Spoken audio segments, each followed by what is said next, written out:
C'était un véritable plaisir pour moi de vous retrouver. Bonsoir et bienvenue dans Fait du jour de ce 27 mars 2017.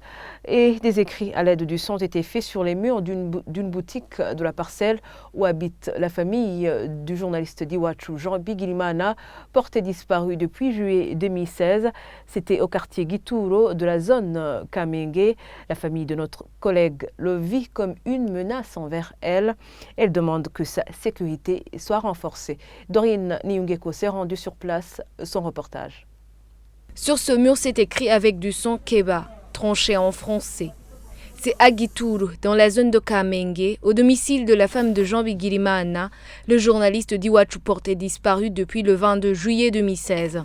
Lorsque nous sommes arrivés sur place, c'était nettoyé. Godebert Hakizimana, la femme de Jean Bigirimana, considère ces écrits comme une menace envers sa famille. Des personnes inconnues sont venues vers 23h30. Elles ont un peu lancé des pierres. Ce matin, à notre réveil, il y avait beaucoup de sang sur le mur. Ils avaient écrit des choses comme « tranché ». Ça nous a fait très peur. C'est une grande menace. Le responsable de la parcelle qui était sur les lieux parle de criminalité, qu'il n'y a pas de visée politique.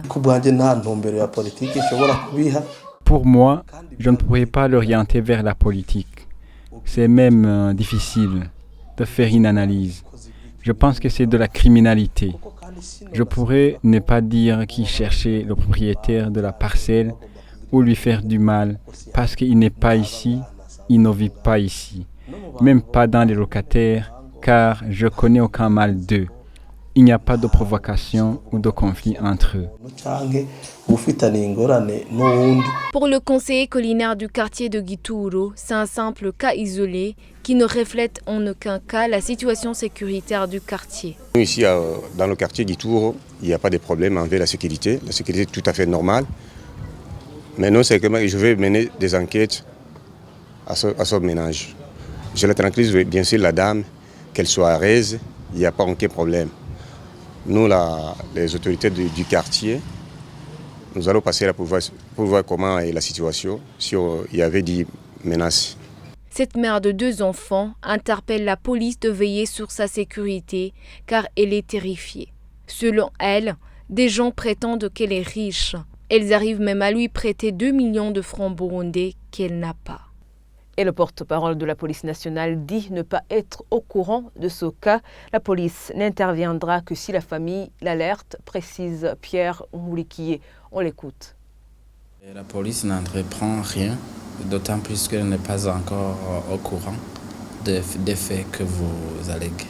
La police, tout ce qu'elle peut faire, c'est d'inviter la famille à s'adresser à elle pour lui dire ce qui s'est passé et voir ensemble quelles sont les mesures qui peuvent être prises, tout en informant préalablement la justice qui a le dossier du journaliste Jean Bigirimana. Et ce sont des propos recueillis par Dorine Niungeko. Et sachez que la Commission nationale indépendante des droits de l'homme, CNIDH, indique qu'elle se penche sur ce cas. Le président de cette commission dit avoir envoyé une équipe sur terrain pour constater puis étudier un plan de protection. Et voilà, c'est ici que nous clôturons ce fait du jour. Merci de l'avoir suivi.